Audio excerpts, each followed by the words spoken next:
Hello दोस्तों और स्वागत है आपका टोटल प्रेप यूपीएससी चैनल में, जिसमें राइट नाउ आप देख रहे हैं हमारी T20 पॉलिटी यानी पॉलिटी इन 20 डेज सीरीज की एक बहुत ही इंपॉर्टेंट वीडियो जो कि कवर करेगी amendment of the constitution chapter 10 of M Laxmikanth book. ठीक है, इसके पहले कि हम चैप्टर के अंदर जाएं, प्लीज़ मेरे चैनल को सब्सक्राइब कर दीजिए, मेरी वीडियो को लाइक कर दीजिए, कमेंट करिए अपने बारे में, अपनी प्रिपरेशन के बारे में, आपको क्या पसंद आ रहा है क्या पसंद नहीं आ रहा है, ये कमेंट करिए और अपने दोस्तों के साथ मेरी वीडियो को ज़रूर शेयर करिए। अपने ग्रुप्स में, व्हाट्सएप ग्रुप्स वगैरह में, फेसबुक ग्रुप्स वगैरह में मेरी वीडियो को आप प्लीज़ ज़रूर शेयर करिए। आपको कोई कॉस्ट नहीं लगेगा, आपको कोई कॉस्ट नहीं पड़ेगा सब्सक्राइब करने का। हाँ, मुझे ज़रूर इसका बेनिफिट होगा। ठीक है दोस्तों, चलिए वीडियो के अंदर चलते हैं। सबसे पहले हम देखते हैं अमेंडमेंट ऑफ द कॉन्स्टिट्यूशन, यानी इसके टाइटल से हमें क्या समझ में आ रहा है कि हमारे कॉन्स्टिट्यूशन को अमेंड करने के क्या क्या तरीके हमारे कॉन्स्टिट्यूशन में ही बताए गए हैं। ठीक है, तो उसके बारे में हम इस चैप्टर में बात करेंगे। देखिए, छोटा सा चैप्टर है, अगर आराम से हम इसको समझेंगे, बस 3-4 तरीकों से ही हमारा कॉन्स्टिट्यूशन अमेंड हो सकता है। उसमें थोड़े से पेज हैं, उन्हें अगर हम आराम से समझ लेंगे तो देखिए बहुत कॉमन है अमेंडमेंट के ऊपर क्वेश्चन आना। ठीक है, चलिए हम लोग देखते हैं। किसी भी और रिटन कॉन्स्टिट्यूशन की तरह हमारा जो कॉन्स्टिट्यूशन ऑफ इंडिया है वो भी अमेंडमेंट के लिए एक प्रोविजन रखता है in order to adjust itself to the changing conditions and needs. ठीक है, अगर आप लंबे समय के लिए अगर आप ऐसा एनविजाज करते हैं, अगर आपका विजन ये है कि आपका लिखा हुआ कॉन्स्टिट्यूशन, आपका मतलब जो लोग भी कॉन्स्टिट्यूशन को लिख रहे हैं, कॉन्स्टिट्यूएंट असेंबली हमारे देश के लिए जो थी, उनका अगर ऐसा विजन है कि आने वाले सालों साल तक, दशकों तक, कई 100 सालों तक हमारा कॉन्स्टिट्यूशन ऐसे ही फॉलो किया जाता रहे, तो कॉमन सेंस की बात है कि आपको उसमें अमेंडमेंट का फीचर डालना पड़ेगा कि आने वाले समय में जो जनता होगी, जो लोग होंगे, we the people of India जो होंगे, वो बदल जाएंगे, तो उनकी ज़रूरतें बदल जाएंगी, समय बदलेगा, पता नहीं आने वाले समय में क्या परिस्थितियां रहे, तो उनको अलाउ करना पड़ेगा कि वो इस कॉन्स्टिट्यूशन को अमेंड कर सके अपनी ज़रूरतों के हिसाब से। मान लीजिए ये अलाउ नहीं किया जाता है, मान लीजिए ऐसा कहा जाता है कि ये कॉन्स्टिट्यूशन हमने बहुत सोच समझ के बनाया है और आने वाली पीढ़ियां क्या हमसे ज़्यादा सोच लेंगी क्या, ऐसा नहीं है, तो यही है, धार्मिक किताब की तरह लो, इसको ऐसे ही फॉलो करना है। अगर ऐसा होगा तो क्या होगा, तो आने वाले समय में जब परिस्थितियां बदलेंगी तो लोगों को कॉन्स्टिट्यूशन पूरा का पूरा कूड़े में फेंकना पड़ेगा और एक नया कॉन्स्टिट्यूशन बनाना पड़ेगा। जिन देशों में बार बार कॉन्स्टिट्यूशन बदले जाते हैं उनको आप समझ सकते हैं कि वहाँ कोई स्टेबल गवर्नमेंट नहीं है। दुनिया के किसी भी ढंग के देश में बार बार कॉन्स्टिट्यूशन बदली नहीं जाती हैं, लेकिन जितने भी बेढंगे देश हैं, आप समझ सकते हैं बेढंगे मतलब जहाँ ढंग का शासन नहीं चलता है, जैसे पाकिस्तान है, श्रीलंका, यहाँ पर बराबर कानून और रूल ऑफ लॉ नहीं चला है, अलग तरह के लोग आगे उन्होंने अपने तरह का कॉन्स्टिट्यूशन बना लिया। ठीक है, आए दिन वहाँ संविधान बदलते रहते हैं, जो पाए अपने हिसाब का नया संविधान लेके आता है। ये नहीं कि संविधान में एक कानून बदल दिया अपने हिसाब से, भाई आप ये भी तो कर सकते हो, आप तानाशाह हो, आप तानाशाही करना चाहते हैं, ठीक है, आप 1-2 कानून बदल दीजिए कि आपको री इलेक्शन फेस ना करना पड़े वगैरह, पार्लियामेंट के पास ज़्यादा पावर ना रहे, आपके पास रहे। पर नहीं, इस तरह के देशों में आए दिन संविधान बदलते रहते हैं। इसी से आप समझ जाइए कि वहाँ कोई संविधान का कानून नहीं चल रहा है, वहाँ पे वही जंगल का कानून चल रहा है, डंडे का राज चल रहा है, जिसकी लाठी उसी की भैंस, और जिसकी लाठी मतलब जो पावर में आता है वो अपनी भैंस यानी अपनी एक कॉन्स्टिट्यूशन लेके आ जाता है। ठीक है, थैंकफुली हमारे देश में एटलीस्ट आज तक ऐसे हालात नहीं है। अगर एक सेम ही कॉन्स्टिट्यूशन है, उसमें भले आप कितने ही अमेंडमेंट कर लीजिए, अगर कॉन्स्टिट्यूशन एक सेम है, it gives U A semblance of continuity. यहाँ पार्टियां आती जाती रहती हैं, सरकारें आती जाती रहती हैं, बीच में 1-2 साल का इमरजेंसी का पीरियड था जब काफ़ी कुछ संवैधानिक अधिकारों को सस्पेंड कर दिया गया था, तब भी देखिए, और एक मिनी कॉन्स्टिट्यूशनल रिफॉर्म ऐसा करके लाया गया था 44th अमेंडमेंट 1976 में, तब भी एक नया संविधान लाने की कोशिश नहीं हुई। तो हमारे देश पे हर इंसान कह सकता है कि जो राज व्यवस्था, जो सत्ता 1950 26 जनवरी को हमारे देश में लागू हुई थी, आज तक वही सत्ता इस देश पे राज कर रही है। उस सत्ता को बदला नहीं गया है। हाँ, उस सत्ता पे काबिज होने वाले लोग, उस सत्ता पर आकर बैठने वाले लोग, अलग अलग पॉलिटिकल पार्टीज हैं, वो अलग अलग समय पर चुनाव जीतती रहती हैं। ठीक है, तो इसलिए आप समझ सकते हैं बहुत महत्वपूर्ण है संविधान को अमेंड करने का प्रोविजन। अगर बहुत एग्जॉस्टिव तरीके से हमारे संविधान में ही दे दिया गया है तो इसने हमारी संविधान की जिंदगी को कई 100 सालों से बढ़ा दिया है, वरना अब तक में हमें एक नया संविधान बनाने की जरूरत पड़ गई होती, और जो आइडियल्स हमारे संविधान में हमने बहुत लड़ झगड़ के हमारे संविधान में इंस्टॉल किए हैं, उनसे क्या पता हमें हाथ धोना पड़ता। ठीक है, तो हालांकि हमारे संविधान को काफी ज्यादा अमेंडेबल रखा अगर जाता, मान लीजिए कि जो जहां पाए वैसा अमेंड कर दे रहा है इसको, तब भी बस किताब की जिल्द सेम रहती, किताब के अंदर के सारे पन्ने बदल जाते अगर मान लीजिए, तब तो आप नहीं कह सकते थे कि ये वही संविधान है। तो इसके बीच में एक बैलेंस स्ट्राइक करने की जरूरत थी कि इसको अमेंड भी किया जा सके, लेकिन इसके जो मूलभूत सिद्धांत हैं उनमें परिवर्तन न हो सके। ये जो मूलभूत सिद्धांतों का परिवर्तन न हो सके, ये सुप्रीम कोर्ट ने अपने बेसिक स्ट्रक्चर डॉक्ट्रिन के द्वारा ऐड किया है। हमारी अगली ही वीडियो उस बेसिक स्ट्रक्चर के बारे में होने वाली है, कौन कौन से आर्टिकल उस बेसिक स्ट्रक्चर का हिस्सा है और बेसिक स्ट्रक्चर कहां से आया। हालांकि 2-3 बार मैं इसके पहले बात कर चुका हूं, मेरे चैनल में जाके आप सर्च करेंगे तो आपको वीडियो मिल जाएगी। इस साल केशवानंद भारती जी का देहांत हो गया है, तो इस साल के एग्जाम के लिए बहुत ज्यादा इंपॉर्टेंट है बेसिक स्ट्रक्चर डॉक्ट्रिन। ठीक है, तो एक कहावत है कि जो विनर है, जो विजेता है, वो अपने उसूलों पर अड़ा रहता है और छोटी छोटी बातों पे समझौता कर लेता है, और जो पराजित व्यक्ति है, जो लूजर है, वो अपने उसूलों पे तो समझौता कर लेता है और छोटी छोटी बातों पे अड़ जाता है। तो हमें विजेता बनना है, हमें लूजर नहीं बनना है। तो इसलिए हमने हमारे संविधान के बेसिक स्ट्रक्चर, जो मौलिक सिद्धांत हैं, उनसे समझौता नहीं किया, उन्हें नहीं बदला है। बाकी छोटी छोटी बातों पे हमने अमेंडमेंट्स किए हैं, उन्हें बदला है, वक्त के साथ हम बदलते गए हैं। ठीक है, तो इतनी इसका प्रेम्बल देने की, इस चैप्टर का अलग से मैंने आपको एक प्रेम्बल दे दिया है। ठीक है, प्रस्तावना दे दी है। आप समझ सकते हैं कि ये कितना इंपॉर्टेंट है, छोटी सी बात है पर कितनी ज्यादा महत्वपूर्ण है। ठीक है, अब हमारे देश का क्या बता रहे हैं, जो प्रोसीजर है फॉर अमेंडमेंट, ये ब्रिटेन जैसा एकदम आसान नहीं। ब्रिटेन में ये शायद बहुत आसान है। ब्रिटेन में क्या प्रोसीजर है मैं नहीं जानता हूं, पर उनका तो लिखित कॉन्स्टिट्यूशन ही नहीं है। जो लिखा ही नहीं गया है उसे बदलने में क्या दिक्कत है, बदल देते होंगे, वो पार्लियामेंट ही अपने में बदल लेती होगी। ठीक है, और यूएसए में बहुत ज्यादा डिफिकल्ट है। यूएसए के बहुत ही कम गिने चुने, शायद डबल डिजिट में 20-21, या मैं इसका भी बहुत श्योर नहीं हूं कितने अमेंडमेंट हुए, पर बहुत कम अमेंडमेंट हुए हैं यूएसए में। इसका नतीजा क्या है पता है? वहां बदलते वक्त के साथ किस कानून को, संविधान की किस धारा को किस तरह से इंटरप्रेट किया जाए, ये जिम्मा वहां की सुप्रीम कोर्ट पे आन पड़ा है। सुप्रीम कोर्ट में वहां 11 जज होते हैं, जिसमें से जो एक एक करके रिटायर होते जाते हैं, तो उस समय के जो राष्ट्रपति होते हैं वो सुप्रीम कोर्ट के जज को चुनते हैं अपने हिसाब से। तो वहां पर आपके देश में संविधान का कौन सा इंटरप्रिटेशन चलेगा, संविधान की महत्वपूर्ण धाराओं का कौन सा वर्जन चलेगा, ये डिपेंड कर जाता है सुप्रीम कोर्ट पे। उसमें भी 11 में से अक्सर कंजर्वेटिव 5 होते हैं और लिबरल 6 होते हैं, तो सारे कानूनों का इंटरप्रिटेशन लिबरल हिसाब से होता है। अभी रूथ बेटर गिन्सबर्ग, ये अमेरिकी सुप्रीम कोर्ट की एक जज थी, लिबरल जज थी, बहुत उनकी उम्र हो गई थी, उनका देहांत हो गया, तो सुप्रीम कोर्ट में एक पद रिक्त हो गया है। अब वहां पे रिपब्लिकन पार्टी के राष्ट्रपति हैं डोनाल्ड ट्रंप, तो वो एक रिपब्लिकन या कंजर्वेटिव जज को अपॉइंट करेंगे, तो अब कंजर्वेटिव 6 हो जाएंगे और लिबरल 5 हो जाएंगे। तो ऐसा लग रहा है कि बहुत सारे कानून, अबॉर्शन से संबंधित कानून और इस तरह के गन्स आप कौन कौन रख सकते हैं, इस तरह से संबंधित कानूनों में अब बहुत ज्यादा कंजर्वेटिव ओपिनियन चलेगा। ठीक है, किसी ने ट्वीट भी किया है आज कि डेमोक्रेसी का मतलब क्या है पता है, कि एक जज मर गया है और लग रहा है हमारे सारे कानून बदल जाएंगे। ठीक है, कितनी हास्यास्पद बात है अपने आप में। इसीलिए हमारे संविधान निर्माता जो थे, वो अमेरिकी संविधान लागू होने के 200 साल बाद बैठ रहे थे, तो उन्हें, या करीब 150 साल के बाद, 175 साल के बाद, तो उन्हें अंदाजा था कि ये गलती हमें नहीं करनी है जो अमेरिकी संविधान निर्माताओं ने की है। ठीक है, तो अगर आपसे पूछा जाए इज इंडियन कॉन्स्टिट्यूशन फ्लेक्सिबल और rigid, it is neither, it is a synthesis of both. ये रिजिड भी है और ये फ्लेक्सिबल भी है। आर्टिकल 368 हमारे संविधान का वो आर्टिकल है जो संविधान को अमेंडमेंट करने की पावर्स के बारे में बात करता है। It is in part 20 of the constitution. याद रखिए, छोटा सा एमसीक्यू है, किसी पीएससी, स्टेट पीएससी वगैरह में तो आराम से पूछा जा सकता है कि आर्टिकल 368 कौन से पार्ट में है। ठीक है, it deals with the powers of the parliament to amend the constitution. Constitution को सिर्फ पार्लियामेंट अमेंड कर सकती है। Who can amend the constitution, ऐसा करके आपको क्वेश्चन आ सकता है। ठीक है, और वो बहुत ज्यादा, मैं आपको बता दूं, कंफ्यूजिंग होने वाला है ये क्वेश्चन, क्योंकि इसका क्लियर कट आंसर बहुत कम लोग जानते होंगे। मैं तो नहीं जानता इसका क्लियर कट आंसर, क्योंकि एज सच पार्लियामेंट को ही ये ताकत है कि वो कॉन्स्टिट्यूशन को अमेंड कर सके। लेकिन प्रेसिडेंट ने भी अपने पावर्स का इस्तेमाल करते हुए आर्टिकल 35A, जो कि जम्मू कश्मीर का स्पेशल स्टेटस था, वो वाला एक प्रेसिडेंशियल ऑर्डर से कॉन्स्टिट्यूशन में उन्होंने इंस्टॉल किया था, जिसको कि उसी ऑर्डर को अब हटा दिया गया है एक और प्रेसिडेंशियल ऑर्डर के द्वारा। तो देखिए, president is a part of the parliament, ये आपको पता होना चाहिए। Parliament is both the houses and the president. तो पार्लियामेंट के पास जो लेजिस्लेटिव पावर्स हैं, थोड़ा बहुत लेजिस्लेटिव पावर्स प्रेसिडेंट के पास भी हैं। ठीक है, तो ideally who can amend the constitution में अगर आपको 4 ऑप्शन देते हैं तो उसमें पार्लियामेंट और प्रेसिडेंट दोनों नहीं दिया जाएगा, क्योंकि president is a part of the parliament. लेकिन अगर लोकसभा और प्रेसिडेंट ऐसा करके आपको दे दिया गया, तो फिर ये बहुत डाउटफुल हो जाएगा मामला कि कौन इसको अमेंड कर सकता है। अपनी तरफ से आप गूगल करके इस पर रीडअप करके रखिए, क्योंकि बहुत संभावना है कि ये आपसे पूछा जाए इस बार।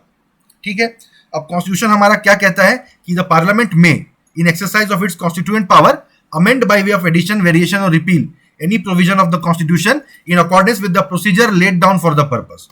ठीक है, देखिए इस लाइन को आप ब्रेक डाउन करते हैं कि प्रेसिडेंट जो पार्लियामेंट की कुछ अलग अलग तरह की पावर्स होती हैं। एक पावर इसकी कॉन्स्टिट्यूएंट पावर भी है, क्योंकि जब कॉन्स्टिट्यूएंट असेंबली हमारी जब खत्म हो गई, जिसने हमारा संविधान बनाया है, तो उसके बाद उसकी कुछ ताकतें हमारी पार्लियामेंट के पास आ गई हैं। तो उनका एक्सरसाइज करते हुए हमारी पार्लियामेंट संविधान को अमेंड कर सकती है। कैसे? एडिशन कर सकती है, वेरिएशन कर सकती है या रिपील कर सकती है, कुछ ऐड कर सकती है, कुछ चेंज कर सकती है, कुछ हटा सकती है। संविधान का कोई भी प्रोविजन, एनी प्रोविजन लिखा है, देखिए in accordance with the procedure laid down for this purpose. इसके लिए हमने एक तरीका मेंशन किया हुआ है, उस तरीके को फॉलो करके पार्लियामेंट कुछ भी चेंज कर सकता है हमारे कॉन्स्टिट्यूशन का, ऐसा हमारे कॉन्स्टिट्यूशन ने कहा है।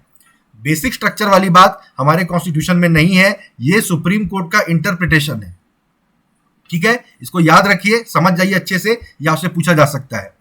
लेकिन ये अगला पॉइंट देखिए क्या बता रहा है, पार्लियामेंट बेसिक स्ट्रक्चर हमारा कॉन्स्टिट्यूशन जो है उसको चेंज नहीं कर सकती। ये किसने बोला? ये सुप्रीम कोर्ट ने बोला केशवानंद भारती के केस में।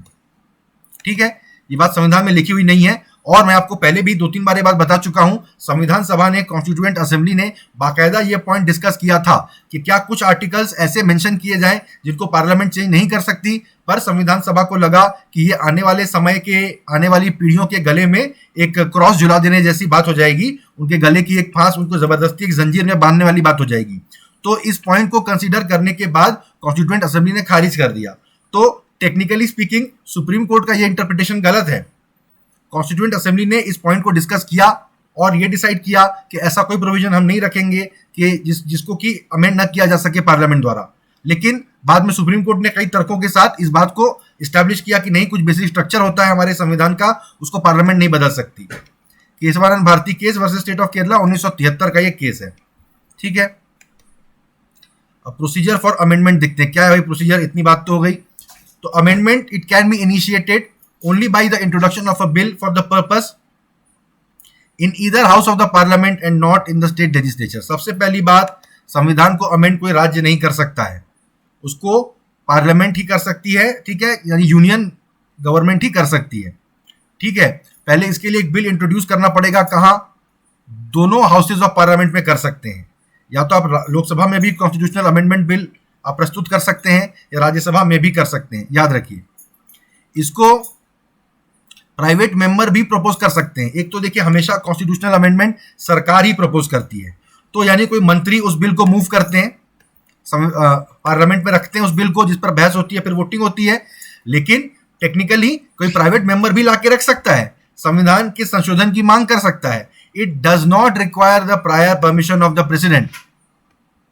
ठीक है, पहले से प्रेसिडेंट की इस बात पे मंजूरी हमको नहीं लेनी पड़ती है। ठीक है, इसको ईच हाउस में एक स्पेशल मेजॉरिटी से पास किया जाए। ठीक है, स्पेशल मेजॉरिटी क्या होती है? Majority of the total membership of the house. House के जितने मेंबर हैं, लोकसभा के 543, राज्यसभा के 250, इसके 50% से ज्यादा जो मेंबर्स हैं उनको यस वोट करना है इस पे। And a majority of the 2/3 of the members of the house present and voting. जितने लोग प्रेजेंट हैं और वोटिंग कर रहे हैं, प्रेजेंट और वोटिंग में आपको ध्यान देना है। प्रेजेंट एंड वोटिंग का क्या मतलब है? अगर प्रेजेंट है तो वोटिंग कर रहा है, वरना क्या कर रहा है वहां बैठ के? नहीं, कुछ लोग एब्सटेन कर देते हैं फ्रॉम वोटिंग। ठीक है, कुछ लोग बिल के न समर्थन में वोट करना चाहते हैं, न उसके अगेंस्ट में वोट करना चाहते हैं। कोई भी ओपिनियन पोल का रिजल्ट आप इंटरनेट पे, अखबार में देखते होंगे कि क्या ये होना चाहिए XYZ, तो 21% लोगों ने यस कहा है, 70% लोगों ने नो कहा है, और 7% लोग कांट से कहते हैं। हर पोल में ऐसे लोग होते ही होते हैं जो ना यस बोल पाते हैं ना नो बोल पाते हैं। तो कई राजनीतिक दल कई राजनीतिक कारणों से वोट करने से ही इनकार कर देते हैं, दे एब्सटेन फ्रॉम वोटिंग, तो उनको नहीं गिना जाएगा। जो लोग प्रेजेंट है और वोटिंग कर रहे हैं, उसमें के 2/3 लोगों को यस बोलना है उस अमेंडमेंट के लिए। ठीक है, ये बहुत इंपॉर्टेंट डिस्टिंक्शन मैंने आपको बताया है, इस पे MCQ पूछा जा सकता है। ठीक है, हर हाउस को बिल सेपरेटली पास करना है, लोकसभा को अलग से, राज्यसभा को अलग से। अगर एक डिसएग्रीमेंट हो जाता है अमेंडमेंट को लेके, तो उनकी ज्वाइंट सिटिंग करा के उनको बिल को पास करने का कोई प्रोविजन नहीं है। आमतौर पे कोई कानून अगर ऐसा है जिसको लोकसभा ने पास कर दिया, राज्यसभा ने पास नहीं किया, तो उसके लिए ज्वाइंट सिटिंग की जा सकती है, और उसमें जाहिर बात है लोकसभा जीतेगी, लोकसभा के सदस्य ज्यादा होते हैं, डबल से भी ज्यादा होते हैं राज्यसभा की तुलना में। कई बार इन द पास्ट इस तरह की वोटिंग की जा चुकी है कई कानूनों को पास करने के लिए, लेकिन कॉन्स्टिट्यूशनल अमेंडमेंट को आप इस तरह ज्वाइंट सिटिंग करा के पास नहीं कर सकते हैं। इसका कोई प्रोविजन नहीं है। बहुत इंपॉर्टेंट पॉइंट है ये, ठीक है। अगर कोई फेडरल प्रोविजन है ऑफ द कॉन्स्टिट्यूशन, हमारे कॉन्स्टिट्यूशन के कुछ यूनिटरी प्रोविजन है, कुछ फेडरल प्रोविजन है जो संघीय ढांचे, हमारे संविधान के संघीय ढांचे की बात करते हैं, जो तो उसको सिर्फ पार्लियामेंट से पास करने से नहीं चलेगा, कम से कम आधे राज्यों की लेजिस्लेचर से उसको अप्रूव करवाना पड़ेगा, रेटिफाई करवाना पड़ेगा, ठीक है। वो भी अगर उस बिल को यस कर देंगे तो वो रेटिफाई माना जाएगा वहां पर, लेकिन सिर्फ सिंपल मेजोरिटी से हो जाएगा। जितने लोग मौजूद हैं और वोट कर रहे हैं उसमें के अगर 50% से ज्यादा लोग यस बोल देते हैं तो वहां पर वो बिल ओके हो जाएगा, उसको रेटिफाई मान लिया जाएगा, अमेंडमेंट, ठीक है। अब जैसे दोनों हाउसेस ने पास कर दिया और स्टेट लेजिस्लेचर्स ने भी ओके बोल दिया, अगर जरूरत हुई तो बिल जो है वो राष्ट्रपति के पास मंजूरी के लिए भेज दिया जाता है। कहां जरूरत नहीं होती है ये नहीं बताया गया है यहाँ पे, ठीक है। प्रेसिडेंट को बिल को हाँ बोलना ही पड़ता है। वो बिल को ना तो अपना एसेंट विदहोल्ड कर सकते हैं ना वापस कर सकते हैं। नॉर्मली किसी भी कानून को राष्ट्रपति वापस कर सकते हैं एक बार। कई लोग कंफ्यूज रहते हैं कि राष्ट्रपति 2 बार वापस कर सकते हैं, नहीं। एक बिल पार्लियामेंट में 2 बार आ सकता है। एक बार पार्लियामेंट ने पास किया, प्रेसिडेंट ने वापस कर दिया, पार्लियामेंट ने फिर पास कर दिया उसको वैसे का वैसा। अब प्रेसिडेंट दोबारा उसको वापस नहीं कर सकते, तो प्रेसिडेंट एक बिल को एक ही बार वापस कर सकते हैं, याद रखिए, but not the constitutional amendment bill, ठीक है। इससे देखिए समझ में आ रहा है कि कॉन्स्टिट्यूशन के अमेंडमेंट में एज सच प्रेसिडेंट का कोई से नहीं है, या अगर से है भी तो पार्लियामेंट का से प्रेसिडेंट के से ज्यादा है, ठीक है। ऐसा हम लोग मान सकते हैं। तो यहां पर आपको ये बात इंपॉर्टेंट है, आपको याद रखनी है, ठीक है। एक बार प्रेसिडेंट ने हाँ बोल दिया, वो तो हाँ बोलना ही है उनको, ठीक है, महज एक फॉर्मेलिटी है, वो बिल एक्ट बन जाता है, यानी एक कॉन्स्टिट्यूशनल अमेंडमेंट एक्ट बन जाता है, and the constitution stands amended in accordance with the terms of the act, ठीक है। अब कितने तरह के अमेंडमेंट्स होते हैं, जो बहुत इंपॉर्टेंट ये डिस्टिंक्शन है। आर्टिकल 368 2 टाइप के अमेंडमेंट्स की बात करता है, या तो उस बिल को स्पेशल मेजोरिटी ऑफ पार्लियामेंट से पास किया जाएगा, यानी सारी मेंबरशिप की आधे से ज्यादा और प्रेजेंट एंड वोटिंग के 2/3 से ज्यादा, ठीक है, इतनी मेजोरिटी से वो बिल पास हो सकता है, और and also through the ratification of half the states by simple majority, ठीक है। तो जहां पे भी स्पेशल मेजोरिटी पार्लियामेंट की लगती है वहां यानी फेडरल प्रोविजन है, वहां पे आधे स्टेट्स की रैटिफिकेशन भी लगती है।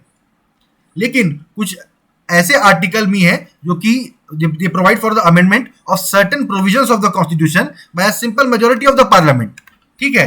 जो कि जितने लोग प्रेजेंट और वोटिंग कर रहे हैं उनके आधे से ज्यादा लोग अगर यस बोल दें, तो दूसरा तरीका ये है कि कुछ इस तरह के कानून है जो यानी जाहिर बात है उतने गंभीर नहीं माने जाते हैं। जाहिर बात है जो प्रोविजन जितने ज्यादा गंभीर माने जाएंगे उनको अमेंड करना आप उतना ज्यादा मुश्किल रखेंगे। तो जो आर्टिकल्स गंभीर माने गए हैं ज्यादा, उनको, हालांकि इस कॉन्स्टिट्यूशन में सारे आर्टिकल गंभीर ही हैं, वहां कोई चुटकुले वगैरह तो है नहीं, लेकिन उनके आपस में कौन ज्यादा गंभीर है कि इसको थोड़ा मुश्किल से अमेंड किया जा सके। हर दिन हर कोई आके उसको, हर टॉम डिक और हैरी आके चेंज ना कर दे, उसके लिए वहां पे विशेष स्पेशल मेजोरिटी का प्रोविजन रखा गया है, पर कुछ में सिंपल मेजोरिटी से भी काम चल जाता है। ये जो अमेंडमेंट है, they are not deemed to be amendments of the constitution for the purpose of the article 368। कितना इंपॉर्टेंट पॉइंट है। जो सिंपल मेजोरिटी से अमेंड हो सकते हैं, they are not considered amendments for the purpose of the article 368, ठीक है। तो कॉन्स्टिट्यूशन को 3 तरीके से अमेंड किया जा सकता है। 1, सिंपल मेजोरिटी से कर दो, 2, स्पेशल मेजोरिटी से कर दो, या 3, special majority of the parliament and the ratification of half of the state legislatures. तो कॉन्स्टिट्यूशन को अमेंड करने के कितने तरीके हैं? 3 तरीके हैं, ठीक है। आइए तीनों तरीकों को एक एक करके हम देखते हैं। सिंपल मेजोरिटी ऑफ पार्लियामेंट से कैसे होता है, जो कि सबसे आसानी से अमेंड किए जा सकते हैं, ठीक है। ये क्या है? नए राज्य, ये हम पहले बात कर चुके हैं यूनियन और स्टेट्स वाले चैप्टर में, कि नए राज्य बनाना, उनका नाम चेंज करना, उनका एरिया बदलना, ठीक है। ये सब ऐसा है कि संविधान ने इसको मान के चलो दाल भात मान के रखा है, आराम से करो, कोई दिक्कत नहीं है, सिंपल मेजोरिटी से कर दो, ठीक है। स्टेट्स में लेजिस्लेटिव काउंसिल, विधान परिषद बनाने की जो बात है, वो भी ऐसे ही है, आराम से कर दो, कोई स्पेशल मेजोरिटी आपको चाहिए नहीं, ठीक है। फिर सेकंड शेड्यूल, जिसमें कि राष्ट्रपति, स्पीकर, गवर्नर, जज वगैरह के सैलरी, अलाउंस, ये सब है, वो भी चेंज करनी है तो कर दो आराम से, कोई दिक्कत नहीं है। पार्लियामेंट में कोरम की जो बात है, कोरम यानी 10% को कोरम बोलते हैं, कम से कम 10% पार्लियामेंट के मेंबर्स मौजूद हों तभी किसी बिल पे चर्चा हो सकती है, ठीक है, कोरम यानी मिनिमम कितने लोग मौजूद होने चाहिए, वरना क्या होगा, ऑपोजिशन वॉकआउट कर जाएगा। आप देखते हैं अक्सर ऑपोजिशन वॉकआउट कर जाता है, ऑपोजिशन वॉकआउट कर गया, कई पार्टियां वॉकआउट कर गई, सरकार में जो पार्टी उसने बोला कोई बात नहीं, हम 8 लोग मौजूद हैं, हम 8 लोग ही इस बिल को ओके करके कानून बना देंगे। ऐसा नहीं होना चाहिए ना, इसलिए मिनिमम कितने लोग पार्लियामेंट में मौजूद हैं तब काम चालू होगा, उसको कोरम कहते हैं। ठीक है, फिर salaries and allowances of the members of parliament, ये भी उसी में आता है, कोई भी चेंज कर दो। Rules of procedure of parliament, parliament के जो रूल्स वगैरह हैं वो सब चेंज कर दो। पार्लियामेंट की प्रिविलेज, मेंबर्स, कमिटी सब आराम से चेंज हो जाएगी सिंपल मेजोरिटी से। Use of English language in parliament, number of ये प्यूइन जजेस इन सुप्रीम कोर्ट। ठीक है, प्यूइन जजेस का क्या मतलब होता है ये हमको देखना पड़ेगा। उसके बाद देखते हैं कि क्या क्या पॉइंट्स हैं कि सुप्रीम कोर्ट के ऊपर जितनी जिम्मेदारियां हैं उससे ज्यादा भी जिम्मेदारी अगर आप देना चाहें तो वो भी सिंपल मेजोरिटी के साथ दे सकते हैं, यानी इसको भी बहुत आसान रखा गया है, सुप्रीम कोर्ट पे जिम्मेदारी रखी गई है। ठीक है, क्वीन जज का क्या मतलब होता है कि चीफ जस्टिस के नीचे के रैंक के जो जज हुए उनकी संख्या, आप सुप्रीम कोर्ट में चीफ जस्टिस की संख्या नहीं बढ़ा सकते कि आज से 5 चीफ जस्टिस होंगे, नहीं, चीफ जस्टिस जितने होंगे अब उनको भी अमेंड हालांकि किया जा सकता होगा वो स्पेशल मेजोरिटी वगैरह से, उस पर भी सुप्रीम कोर्ट देखेगा कि ये बेसिक स्ट्रक्चर में आता है कि नहीं आता है, पर चीफ जस्टिस के अलावा कितने जज होंगे उनके रैंक के नीचे वो चेंज किया जा सकता है सिंपल मेजोरिटी से। ठीक है, ऑफिशियल लैंग्वेज का use, citizenship, election to parliament, election वगैरह देखिए ये भी सिंपल मेजोरिटी से चेंज हो सकता है, इसके लिए स्पेशल मेजोरिटी नहीं रखी गई है। कॉन्स्टिट्यूएंसीज का डिलिमिटेशन पर हम लोग कई बार बात कर चुके हैं हमारे करंट अफेयर्स की वीडियोस में। यूनियन टेरिटरीज का एस्टैब्लिशमेंट वगैरह, जैसे अभी जम्मू कश्मीर को यूनियन टेरिटरी बना दिया गया, लद्दाख को यूनियन टेरिटरी बना दिया गया, ये सिंपल मेजोरिटी से हो गया ये काम जानी। ठीक है, ये इंपॉर्टेंट पॉइंट है क्योंकि अभी अभी हुआ है, ये आपसे पूछा जा सकता है। फिर 5th और 6th शेड्यूल, ट्राइबल एरियाज और शेड्यूल्ड एरिया, शेड्यूल्ड ट्राइब्स वगैरह का जो एडमिनिस्ट्रेशन है वो भी सिंपल मेजोरिटी से हो सकता है। तो स्पेशल मेजोरिटी से क्या होगा, तो स्पेशल मेजोरिटी क्या होती है हमने देखा है, total membership, majority of the total membership of the house of each house and the majority of 2/3 of the members of each house present and voting. ठीक है, टोटल मेंबरशिप मतलब total number of members comprising the house irrespective of the fact whether there are vacancies और absentees. ये आपको बहुत important point है MCQ के लिहाज से। मान लीजिए कि हमारे लोकसभा में 543 मेंबर्स हैं, मान लीजिए उतने ही मेंबर हैं, 272 पे मेजोरिटी मानी जाती है। ठीक है, 2 सीटें खाली है, मान लीजिए एक सांसद ने इस्तीफा दे दिया है, एक सांसद का देहांत हो गया है, उन 2 सीटों के लिए अभी इलेक्शन हुए नहीं है, बाई इलेक्शन बोलते हैं उनको। जो सदन के बीच में कोई सीट खाली हो जाए तो चलती पार्लियामेंट के बीच में इलेक्शन कमीशन उनके लिए जो स्पेशल उन्हीं कॉन्स्टिट्यूएंसीज में इलेक्शन कंडक्ट करवाता है उसको बाई इलेक्शन कहते हैं, उपचुनाव कहते हैं। वो अभी नहीं हुआ है, मान लीजिए 2 सीटें खाली है, तब पर भी मेजोरिटी 272 मेंबर्स पर ही मानी जाएगी, है ना। वरना ऐसा ना हो कि कोई सरकार या स्पीकर कुछ इस तरह से अपने सांसदों से इस्तीफा दिलवा के कैसे करके total number in the house को डिक्रीज कर दे और पता चले कि 180 मेंबर के यस बोलने से ही मेजोरिटी हो जा रही है। देखिए कितना सोच के उन्होंने सारे प्रोविजन बनाए हैं कॉन्स्टिट्यूशन के, हमारे जो निर्माता हैं। तो जो अगर जितनी भी सीट खाली हैं या कुछ लोग एब्सेंट है, एब्सेंट को नहीं गिना जाता है।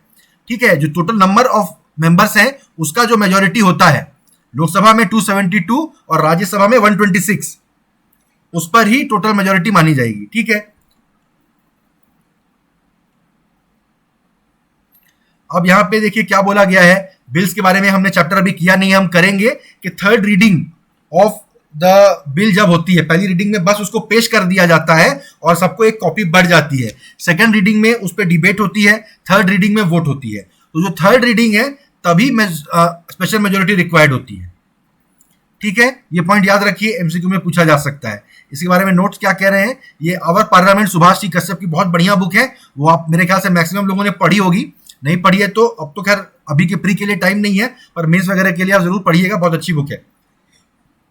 तो वहां पर लिखा है, तो जो प्रोविजंस है which can be amended in this way, special majority या सिंपल स्पेशल मेजोरिटी से किसको आप अमेंड कर सकते हैं। तो देखिए बस 3 ही पॉइंट हैं, fundamental right, DPSP and all other provisions which are not covered by the 1st and 3rd category.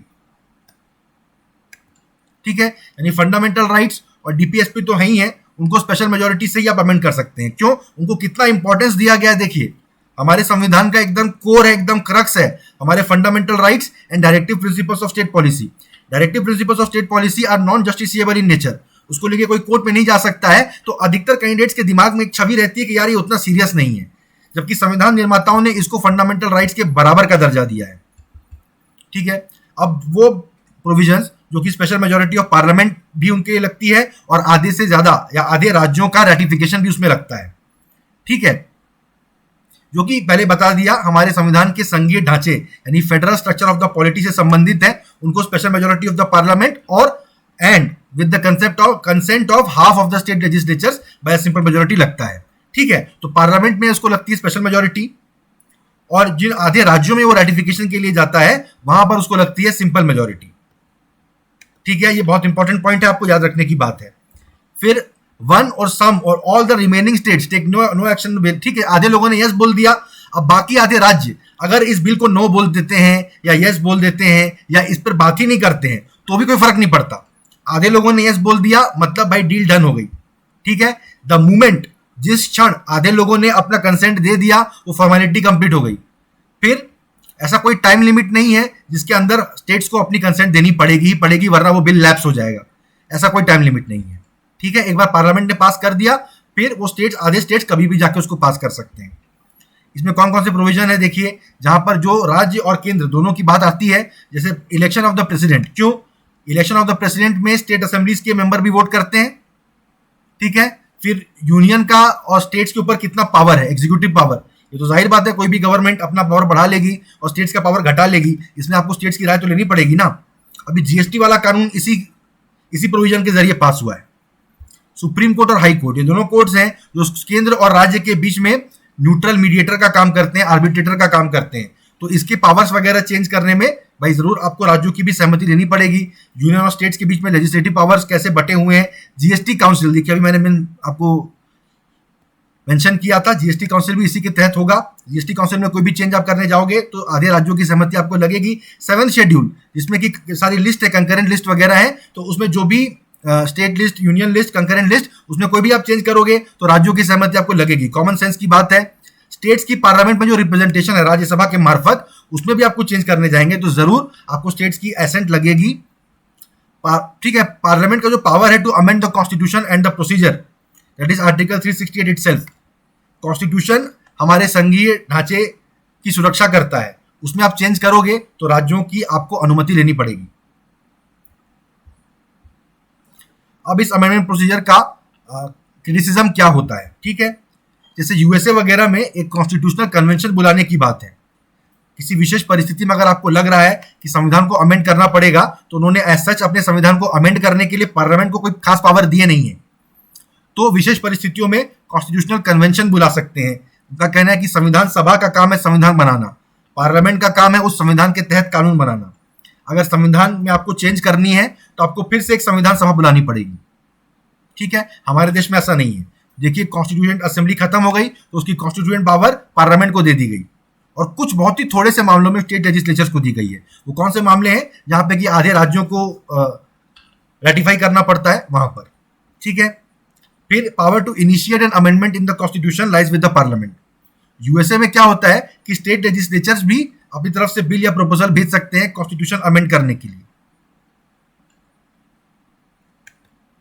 ठीक है, सिर्फ एक एक्सेप्शन है इसका। कोई राज्य की विधानसभा चाहती है, कोई राज्य सरकार चाहती है हमारे यहाँ विधान परिषद भी बने, लेजिस्लेटिव काउंसिल भी बने, तो इसका वो रिक्वेस्ट भेज सकते हैं हमारे देश में पार्लियामेंट के पास। उसमें भी पार्लियामेंट उसको हाँ या ना बोल सकती है। ठीक है, एक और क्रिटिसिज्म ये है कि संविधान का अधिकतर हिस्सा तो पार्लियामेंट अकेली ही स्पेशल मेजोरिटी से या सिंपल मेजोरिटी से अमेंड कर सकती है। बहुत थोड़े से मामले हैं जिसमें कि राज्यों की कंसेंट लगती है, उसमें भी आधे ही राज्यों के। तो यानी बहुत ज्यादा हमारे संघीय ढांचे को इस अमेंडमेंट प्रोसीजर में इंपॉर्टेंस नहीं दी गई है, ऐसा क्रिटिसिज्म है। ठीक है, यूएसए में कम से कम 3/4 राज्य हाँ बोलेंगे तभी चेंज होगा। यूएसए से हालांकि तुलना करना ही गलत है, यूएसए के राज्यों के साथ आके एक संघ बनाने का इतिहास हमारे देश के कई राज्यों को ब्रिटिश इंडिया में मिला के एक यूनियन बनाने के इतिहास से कंप्लीटली अलग है। तो जिनका इतिहास ही अलग है तो उनकी रियलिटी आज की भी अलग होगी। कॉन्स्टिट्यूशन कोई टाइम फ्रेम नहीं देता है जिसमें कि स्टेट लेजिस्लेचर्स रेटिफाई करें या अमेंडमेंट को रिजेक्ट कर दें। ये अपने आप में थोड़ा अजीब सा एक प्रोविजन है, ठीक है। फिर ये इस बात पे साइलेंट है कि एक बार अप्रूवल देने के बाद वो क्या अप्रूवल वापस ले सकते हैं, इसके बारे में कोई जिक्र नहीं किया गया है।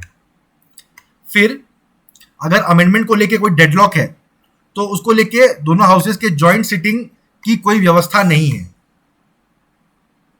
ऑर्डिनरी बिल के मामले में तो आपने जॉइंट सिटिंग की व्यवस्था की है। कुल मिला के यहाँ पे ये बोला जा रहा है कि अमेंडमेंट में ये लोकसभा का ही चले, ये मतलब लोकसभा और राज्यसभा में लोकसभा की चलेगी ऐसा नहीं है, वरना क्या होगा, एक पार्टी देखिए राज्यसभा को बनाया ही इसलिए गया है कि कोई लहर चले, कोई वेव चले और लोकसभा में अचानक से एक पार्टी का एक पर्टिकुलर विचारधारा का दबदबा बन जाए, तो वो जो जैसे तैसे देश को अपने मनमाने ढंग से न चलाने लगे। राज्यसभा भी रहे उसकी लहर को रोकने के लिए। राज्यसभा में एक साथ चुनाव होते नहीं है, नंबर 1, उसमें हर 1/3 लोग हर 2 साल में रिटायर हो जाते हैं, तो over a period of 6 years 3 installment में राज्यसभा के मेंबर्स चेंज होते हैं।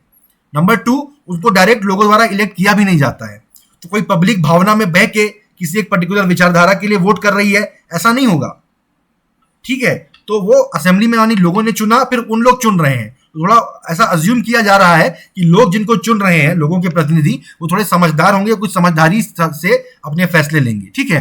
तो कॉन्स्टिट्यूशन अमेंड करने के मामले में बोला जा रहा है कि अगर राज्यसभा रोक रही है किसी बात को तो उस बात को रुक जाना चाहिए। उसमें अगर ज्वाइंट सिटिंग आप करवा दोगे मतलब वहां पे लोकसभा जीत जाएगी। लोकसभा में डबल से ज्यादा मेंबर है राज्यसभा की तुलना में, तो संविधान को अमेंड लोकसभा अकेले अपने दम पे ना कर सके जब तक राज्यसभा भी सहमत ना हो, ये चाहते थे हमारे संविधान निर्माता, तो इसलिए उन्होंने ये प्रोविजन दिया है, ठीक है। जो प्रोसेस ऑफ अमेंडमेंट है ये लेजिस्लेटिव प्रोसेस के सिमिलर है। स्पेशल मेजोरिटी को छोड़ दिया जाए तो जो कॉन्स्टिट्यूशनल अमेंडमेंट है पार्लियामेंट में ऑर्डिनरी बिल जैसा ही पास हो जाता है, जबकि यूएसए वगैरह में आप देख रहे हो कि अलग से एक संविधान सभा वगैरह बुलानी पड़ती है। तो वो हमारे संविधान निर्माताओं ने इसको अमेंड करना आसान रखा है जानबूझ के, इसलिए चीज है। 7वां पॉइंट क्या है कि इसके बारे में जो प्रोविजंस हैं बहुत ज्यादा डिटेल में नहीं मेंशन किए गए हैं। जुडिशियरी पे बहुत कुछ छूट गया है कि वो अपनी तरफ से इंटरप्रिटेशन ले, ठीक है। इन सब डिफेक्ट के बावजूद इस बात को मना नहीं किया जा सकता है कि जो प्रोसेस है बहुत ही सिंपल और इजी है, और अभी 70 सालों से हम देख ही रहे हैं बदलते वक्त की डिमांड को मीट करने के लिए ये प्रोसीजर बहुत ही सफिशिएंट साबित हुए हैं, ठीक है। ये बहुत ज्यादा फ्लेक्सिबल भी नहीं है कि रूलिंग पार्टी अपने हिसाब से संविधान के साथ खेलती रहे, और इतनी रिजिड भी नहीं है, इतनी सख्त भी नहीं है कि बदलती नीड्स के हिसाब से इसको चेंज भी ना किया जा सके, ठीक है।